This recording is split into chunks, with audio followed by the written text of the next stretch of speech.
नमस्कार, जोहार। तो भारत मित्र देख रहे हैं आप। मेरे नाम अभिषेक भारती है, सहयोगी आरती हमारे साथ है। हम उसी समस्या पर बात करने जा रहे हैं जिस समस्या से आप सब ग्रस्त हैं, लेकिन जिसको लेकर के तमाम दावे भी किए जा रहे हैं और हो कुछ नहीं रहा है। असल में मैं आपको फीस का एक जो है रिसिप्ट आपको भेजता हूँ। देखिए, ये रांची के मनी टोला में एक स्कूल है, सनराइज एकेडमी, छोटा सा स्कूल है। उस स्कूल की फी रिसिप्ट है, किसी गार्जियन ने मुझे भेजी। आप इसमें देखिएगा तो आपको दिखेगा कि री एडमिशन 2026-27 प्रेप क्लास के लिए एनुअल चार्ज है 1200 रुपए, आई कार्ड के लिए 100 रुपए, आर कार्ड के लिए 50 रुपए, एफ कार्ड के लिए 50 रुपए, डायरी के लिए 100 रुपए, एम फी 500 रुपए, बुक्स के लिए 2925 रुपए, टोटल 4925 रुपए। टाइमिंग 9 बजे से 1 बजे, क्लास स्टार्ट फ्रॉम 16/3/2026। तो ये वही री एडमिशन फीस है जिसके लिए तमाम दावे किए जा रहे हैं कि भाई ये जो री एडमिशन फीस है, ये री एडमिशन फीस नहीं लगेगी। चलिए, ये तो एक स्कूल का हो गया। एक और स्कूल का मैं आपको दिखा देता हूँ, वो भी आप देख लीजिए। ये स्कूल है डीएवी स्कूल। आप डीएवी स्कूल की रसीद को आप देखेंगे तो आपको दिखेगा कि इसमें री एडमिशन के नाम से तो कुछ भी नहीं है, ठीक है। लेकिन इसमें आप देखिए क्या है, डीएवी सेंटिनरी पब्लिक स्कूल सेल भवनाथपुर का ये रसीद है जो नोटिस बोर्ड में लगाया गया है कि भाई प्री एलकेजी के लिए न्यू एडमिशन विथ अप्रैल का फीस होगा 8,090 रुपया। जो ओल्ड स्टूडेंट है उनके लिए फीस होगा 6,790 रुपया, और मई महीने से ये फीस हो जाएगी 760 रुपए। तो मतलब 6,030 रुपए जो ये फीस एक्स्ट्रा है पुराने स्टूडेंट के लिए, ये किस चीज की फीस है ये कोई नहीं बता सकता, क्योंकि ये री एडमिशन फीस है, बस इसका नाम हटा दिया गया है। यूकेजी के लिए, एलकेजी के लिए भी आप देख लीजिए। आप 7,120 रुपए ये यूकेजी के लिए है, 1,000 रुपए एक्स्ट्रा न्यू एडमिशन के लिए, पुराने एडमिशन के लिए 7,000 रुपए एक्स्ट्रा लिए जा रहे हैं, लगभग 7,000 नहीं 6,000 रुपए। तो वो आखिर किस चीज के हैं? इसी तरीके से तमाम क्लासेस के लिए है।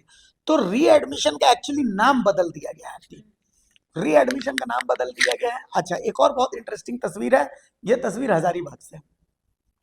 एक किताब दुकान है, उस किताब दुकान के बाहर एक स्कूल विशेष के लोग जो है वो जमा है खरीदने के लिए किताबें। सबसे इंटरेस्टिंग चीज क्या हो रहा है कि स्कूल में ये नोटिस दे दिया जा रहा है कि आपको फलाना दुकान से ही किताब लेनी है।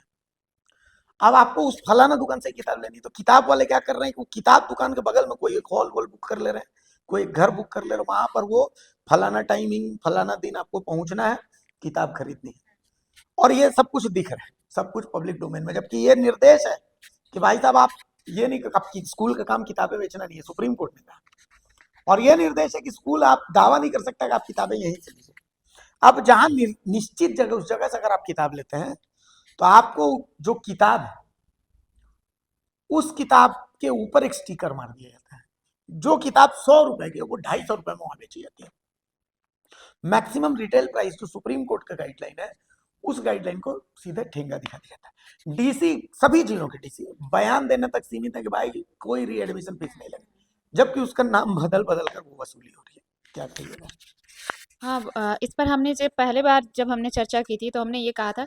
आपने भी अपने बच्चे के लिए किताबें खरीदी थी 4,000 की और मैंने भी खरीदी है 7,000 की।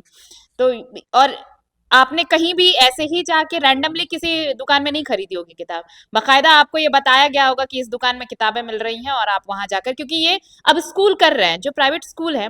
मोस्टली मैक्सिमम स्कूल्स ऐसे हैं जो बाकायदा ये बताते हैं कि फलाने स्टोर पे ही आपको किताबें मिलेंगी। और हजारीबाग से जो तस्वीर आई है, रांची की तो खैर मैं ऐसे सैकड़ों स्कूल है, आपको वो सैकड़ों स्कूल का वो गाइडलाइन वो दिखा दूंगी। जिसे कहते हैं कि एक बाकायदा एक स्लिप दे दिया जाता है कि आप इसी स्टोर पर जाएंगे और यहाँ पर आपको किताबें मिलने वाली हैं। तो ये है। तो क्यों है ऐसा? क्या हम बुक मार्केट में जाके किसी भी दुकान में, क्योंकि अगर हर चीज की कीमत है तो बुक्स भी आते हैं तो कहीं पर 2 रुपए ज्यादा 2 रुपए कम मिलते हैं भाई। तो हम अपनी जेब के हिसाब से किताबें खरीदेंगे। भाई अगर इस स्टोर पर आप 400 की किताब 400 में दे रहे हैं और वो अगर हमें 398 रुपए में दे रहा है तो हम 398 रुपए में लेंगे ना। लेकिन ये ऐसा नहीं है। ये बिल्कुल फिक्स कर दिया जाता है कि आपको जहां पे ऑथराइज स्टोर स्कूल ने कहा है आपको वहीं से किताबें लेनी है। सबसे बड़ी दिक्कत तो ये है।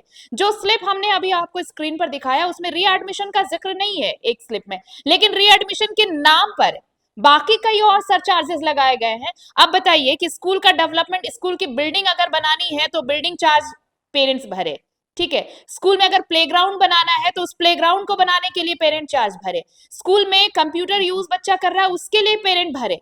स्कूल में अगर कोई एक्स्ट्रा करिकुलम एक्टिविटी कराई जा रही है उसके लिए पेरेंट भरे। और सबसे मजेदार बात तो ये, पता नहीं आप अभी तक ये फील कर पाए हैं कि नहीं, मैं अपना एक्सपीरियंस बताती हूँ कि जब हम बच्चों का कॉपी किताब सब कुछ नया खरीदते हैं तो सेशन शुरू होने के पहले ही हमें वो सबमिट करना होता है, सारे पेरेंट्स को जाकर के स्कूल में जमा करना होता है। और उस वक्त जमा करते वक्त आप स्टेशनरी का एक पोथा जमा करते हैं, सारी चीजें आप क्रेयॉन से लेके water paint, acrylic paint, acrylic सब कुछ आप जमा करते हैं, पेंसिल, रबर, पेन, सब कुछ। इसके बावजूद अगर मिड सेशन क्लासेस चल रहे हैं और वहां पर अगर कोई एक्टिविटी कराई जा रही है तो फिर आपको घर में खरीदना है बच्चों के लिए, वो बनवाना है और तब भेजना है। ये कैसा कानून है भाई? जब हमने ऑलरेडी 10,000 रुपए लगा के ठूस के पूरा बस्ता भर के दे दिया है, उसके बाद जब क्लास में कुछ एक्टिविटी हो रही है तो फिर उसके लिए पेरेंट्स क्यों खर्च करें? दूसरी चीज, सिर्फ डीसी अपने अपने, चाहे वो हर जिलों के हो, मैं सिर्फ रांची की बात नहीं कर रही हूँ, हर जिले में कार्यालय में बैठ जा रहे हैं, एक बाकायदा वीडियो बना दे रहे हैं और कह रहे हैं कि लगाम लगाई जाएगी, चाहे वो गढ़वा की हो, रांची की हो, हजारीबाग की, कहीं की भी तस्वीर हो। जितने डीसी ने अपना अपना वीडियो जारी किया, मैं उन सबसे नम्र निवेदन करती हूँ कि सिर्फ आप एसी कमरे में बैठकर ये आदेश जारी कर रहे हैं, क्या आप जमीनी हकीकत समझते भी हैं? आपने क्या किसी स्कूल का निरीक्षण भी किया है कि अगर रीएडमिशन के नाम पे पैसे नहीं लिए जा रहे तो पैसे और बाकी किन चार्ज के लिए लिए जा रहे हैं? अरे भाई, रीएडमिशन के लिए भी 10,000 रुपए लिए जाते थे और अब रीएडमिशन हटा के डेवलपमेंट फी कर दिया गया है, स्कूल डेवलपमेंट फी के नाम पर पैसे लिए जा रहे हैं, तो ये पैसे किस लिए भरे पेरेंट? तो ये सिर्फ नाम बदल देने से पैसे तो ले रहे हैं, तो आप सिर्फ वीडियो बना रहे हैं कि भाई नहीं ऐसा करना गुनाह है, क्रिमिनल ऑफेंस, फलाना ठिकाना, लेकिन आप कर क्या रहे हैं इसके बदले? कुछ सहूलियत क्या आप अभिभावकों को मिल रही है, इस पर तो जरा गौर फरमाइए। सिर्फ आदेश जारी कर देना, और इसलिए ये कहा जाता है भारती कि सिर्फ कागजों में नियम कानून बना देने से नियम कानून नहीं बनते हैं, अनटिल अनलेस की सोशल एक्सेप्टेंस ना हो उसका, समाज में जब तक उसका एग्जीक्यूशन नहीं होगा तो ऐसे नियम कानून तो कागज पर धरे के धरे रह जाएंगे। भाई, आपके नियम कानून निकाल देने से कौन से पेरेंट को थोड़ी सी भी राहत मिल गई है? सभी अभिभावकों को पैसे भरने ही पड़ रहे हैं। ये जरूर कर दिया है भाई कि जो पहले से स्कूल में जिनका दाखिला हुआ है उनको 1,000 रुपए कम देने पड़ रहे हैं, और जो नए एडमिशन नहीं हो रहे हैं उनको 1,000 रुपए ज्यादा देने पड़ रहे हैं। इससे ज्यादा क्या फर्क आ गया है प्रशासन बता दे, तो फिर हम वो चीज भी दिखाएंगे कि भाई आपके कानून के अनुसार, आपके आदेश के बाद क्या कुछ बदल गया निजी स्कूलों के इस मनमाने रवैये के खिलाफ। अच्छा, सबसे गजब बात ये है कि हम तो पत्रकार हैं, हमसे ज्यादा सैलरी, हमसे ज्यादा रीच, हमसे ज्यादा पहुंच, पकड़, सब कुछ अधिकारियों की होती सब है। कुछ है। बाकायदा ये सब देखने के लिए जिला शिक्षा अधिकारी को नियुक्त किया जाता है। किस लिए होते हैं? बाकायदा इसके लिए डीईओ, बाकायदा डीईओ होते हैं, डीएससी डीएससीओ होते होते हैं, हैं। हाँ, इसके अलावा आप डीसी होते हैं।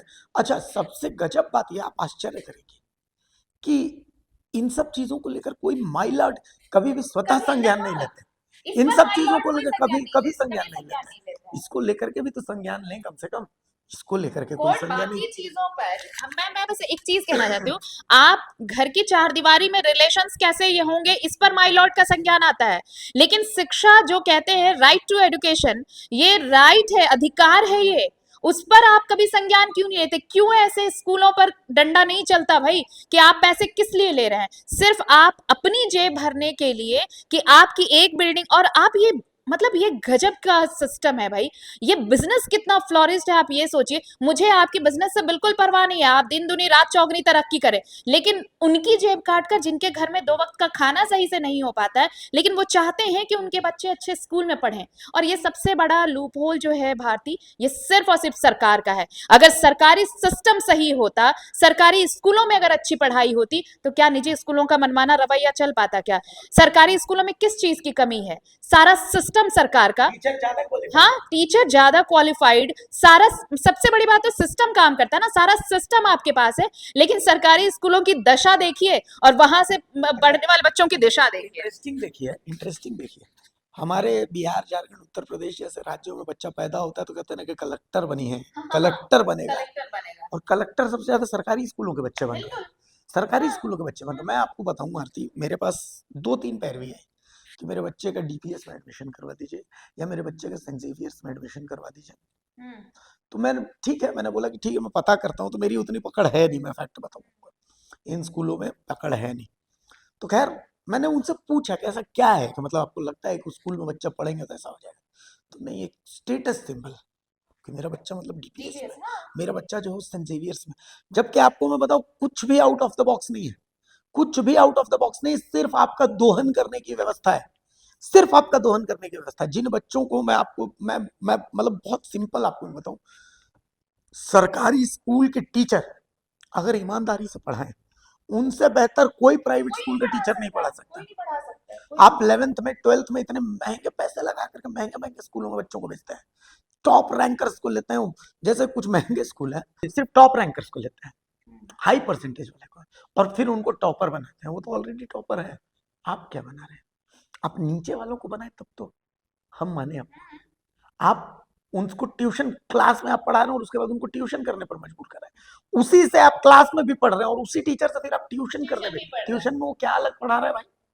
तो ये जो शिक्षा व्यवस्था है इसको सड़ा दिया गया है। और इस शिक्षा माफिया जो शिक्षा का सिंडिकेट है, ये सिंडिकेट सबसे मजबूत सिंडिकेट है, मतलब जैसे हेल्थ का सिंडिकेट है ना, उससे मजबूत सिंडिकेट है शिक्षा का सिंडिकेट। और ये सिंडिकेट ना, इस सिंडिकेट का कुछ बिगाड़ने की औकात ना मुख्यमंत्री की है, ना प्रधानमंत्री की है, ना चीफ जस्टिस की, किसी की औकात नहीं है, राष्ट्रपति की, किसी की औकात नहीं है। होती तो बदली होती तो ना व्यवस्था, बदलता होती तो व्यवस्था बदलती ना। अब मुझे ये देखिए कि वही सरकारी स्कूल का टीचर स्कूल में वो स्वेटर बिन रही हैं या फिर मास्टर साहब हैं तो वो चाय पीकर गप्पे लड़ा कर टाइम पास कर देते हैं, लेकिन स्कूल के बाद जब वो ट्यूशन और कोचिंग क्लास कर रहे हैं वही सरकारी टीचर अपने घर में बैठ के, क्योंकि एक्स्ट्रा पैसा चाहिए, तो वहां वो बच्चे अच्छा कर रहे हैं। भाई तो वही आप स्कूल में जाके पढ़ाइए ना, जो चीजें प्राइवेट स्कूल का भी वही हाल है। आप इतना महंगा फी इसलिए देते हैं कि बच्चा स्कूल में पढ़े, लेकिन ईमानदारी से बताइए क्या बच्चे स्कूल से आते हैं तो क्या आपको नहीं बैठना पड़ता बच्चों के साथ? और अगर आप नहीं बैठिए तो फिर पीटीएम जो होता है ना, पेरेंट टीचर्स मीटिंग, आप उसमें सुनिए